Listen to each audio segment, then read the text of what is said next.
ئاکسیۆنی ڕۆژی جیهانی کرێکار دەرخەری بەهێزبوونی چینی جیهانی کرێکار. ڕۆژی دووشەممە ئەوەڵی مانگی مەی بەرابەر لەگەڵ 11 مانگی گوڵان گەلێک ڕێپێوانی ناڕەزایەتی خۆپشاندنی پڕ لە قین و تووڕەیی و کۆبوونەوە بە سوقەنڕانی ئاگرینەوە لە زۆربەی شارەکانی دنیا و بۆ ڕێزگرتن لە ڕۆژی جیهانی کرێکار بەڕێوە چوون. داواکاری بەشداران کە زۆر زیاتر لە ساڵی ڕابردوو لە ڕووداوەکاندا بەشداریان کردبوو لە هەر وڵاتێک بە پێی نیازی بزوتنەوەی کرێکاری گەلێک جیاوازیان بەیەکەوە هەبوو. داخوازی هاوبەش و جیهانی چینی کرێکار و خەڵکی زۆر لێکرا و ناڕازی بریتی بوون لە زیادکردنی حەقدەست، هاوتەریب لەگەڵ بەرزبوونەوەی تەڤەڕۆمی ڕاستەقینە، دابینبوونی ئیمنی شوێنی کار، ئەمنیەتی پیشەیی و هەڵوشانەوەی قەراردادی کاتی، بەرگرتن لە وێرانبوونی زیاتری ژینگە و ژیاندنەوەی، کۆتایی هێنان بە شەڕی ئوکراین و ڕاگرتنی هەموو جۆرە هەوڵێکی شەرخوازانە و سڕینەوەی نایەکسانیەکان. داخوازی تایبەتی بەیانکراو لە ئاکسیۆنەکاندا سەبارەت بە چەند وڵات دەکرێت بەم شێوەیە ئاماژە پێ بکرێن. لە ئامریکا ئیتلافی ئەوەڵی مەی خۆپشاندانەکانی لە کالیفۆرنیا، نیویۆرک، شیکاگۆ، فیلادلفیا و واشنگتۆن دیسی ڕێک خست بوو. داکۆکی لە پەنابەران و کرێکارانی کۆچبەر بە دروشمی شارۆمەندی مافێکە و نابۆ هەڵخڕاندنی دژایەتی لەگەڵ چین و دژایەتیکردنی پۆلیس لە داخوازیە تایبەتیەکان بوون. لە فەڕەنسا بەپێی بەراوردی یەکێتیەکان 2,300,000 کەس لە 300 خۆپشانداندا بەشداریان کرد. تەنیا لە پاریس 550,000 ناڕازی لە ئاکسیۆنەکاندا بەشداریان کرد کە دە بەرابەری جەمعیەتی ساڵی 2022 بووە. کرێکارانی کۆچبەر و بێ بەڵگەی یاسایی و هێزە دژی فاشیستەکان کە بە شێوەیەکی بەرین بەشدار بوون لە دژی ڕەگەزپەرستی و فاشیزمی بەرەی میلی فەڕەنسا دروشمیان وتەوە. فەڕەنسەویەکان با دروشمی بژی هاوپشتی چینایەتی پێشوازیان لێکردن. سەرجەم خۆپشاندەران لە فەڕەنسا لە دژی مانوئێل مەکرۆن و یاسای بردنەسەرەی تەمەنی خانەنشینی دروشمیان وتەوە. لە مارسەی ژمارەیەک لە خۆپشاندەران هۆتێلی لوکسی ئینتەرناسیۆناڵیان داگیر کرد و لەسەر تەختەی تەبلیغاتی هۆتێلەکە نووسیان بورژوازی لە مێنۆدایە. ئامادەبوونی زۆری پۆلیس و هەڵسوکەوتی تونند و تیژ ئامیزیان بوو بەهۆی ئەوەی کە بەشێک لە خۆپشاندەران لەگەڵیان تێکەڵچن، ژمارەیەکیشیان دەست بەسەر بکرێن.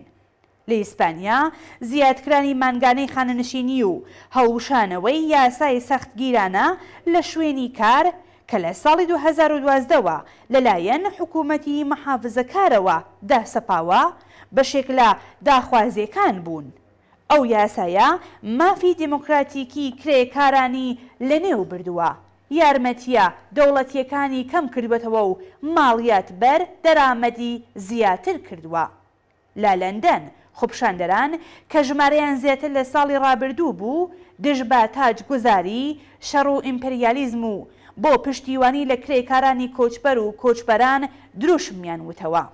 ئەوان توندکردنەوەی ڕیازەتی ئابووریان لەلایەن کابینەی مەحافزەکارەوە مەحکوم کرد و خوازیاری ئەوە بوون هەزینەی یارمەتیدانی ئوکراین لە شەڕدا بۆ باشتربوونی کەیفیەتی ژیانی خەڵک تەرخان بکرێت. خۆپشاندەران پشتیوانیان لە داخوازی مانگرتووان لە نیزام پزیشکی و بەهداشت، گواستنەوە و گەیاندنی ڕێیلی، ئیدارەکانی پۆست و مامۆستاییان کرد.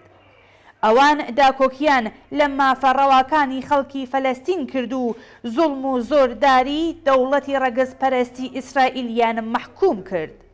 لە سریلانکا خۆپشاندەران خوازیاری ڕاگررتنی پیادەکردنی سیاسەتەکانی سندوقی نێونەتەوەیی دراو بوون کە گرنگترینیان بریتین لە ڕیازەتی ئابووری و خصوصیکردنەکان. لە سئۆل پێتەختی کۆڕەی باشوور دەیان هەزار خۆپشاندەر بە شێوەی تایبەت خوازیاری کەمکردنەوەی سەعاتی کار و هەڵوشاندنەوەی یاسای پێشێلکەری مافە دیموکراتیکەکانی کرێکاران و یەکێتیەکان بوون. لە ژاپۆن خۆپشاندەران خوازیاری ڕاگررتنی دوو بەرابەربوونی بودجەی نیزامی و بەکارهێنانی لە بواری باشترکردنی بیمە کۆمەڵایەتیەکاندا بوون. لەم وڵاتەدا بزوتنەوەیەکی جەماوەری دژ بە هەژاری و گەندەڵی حکوومەتی لە ئارادایە. ڕۆژی جیهانی کرێکار لە بەشێک لە شارەکانی ئێرانیش ڕێزی لێگیرە. بەپێی ئەو راپۆرتانەی بڵاو بوونەتەوە ژمارەیەک لە کرێکاران و خەڵکی ئازادی خواز لە شارە جۆراوجۆرەکانی ئێران و کوردستان لە ڕێگای چالاکی تەبلیغی و بەڕێوەبردننی کۆبوونەوە ڕێزیان لەم ڕۆژە گرت.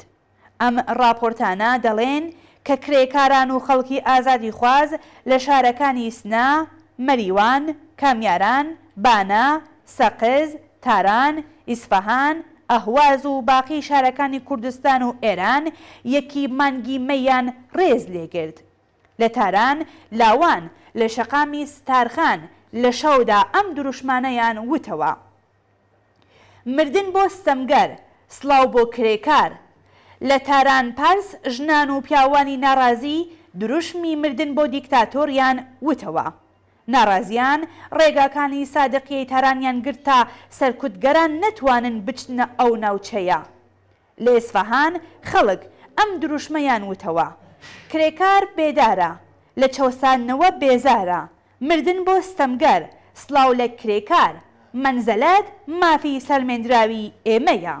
خوێندکاران لە گەلێک لە زانکۆکاندا بە نووسینی دروشمەکانی خەباتکارانە و شۆڕشگێڕانە لەسەر دیواری زانکۆکان ڕۆژی جیهانی کرێکاریان ڕێز لێگرت. مەراسمەکانی ئەوەڵی مانگی مەی ڕۆژی جیهانی کرێکار نیشانیاندا کە کرێکارانی پێشڕە و سۆسیالیستەکان و کۆمۆنیستەکان واتە ڕێکخەرانی سەرەکی ڕێوەڕسمەکانی ئەم ڕۆژە بەهێزتر بوون.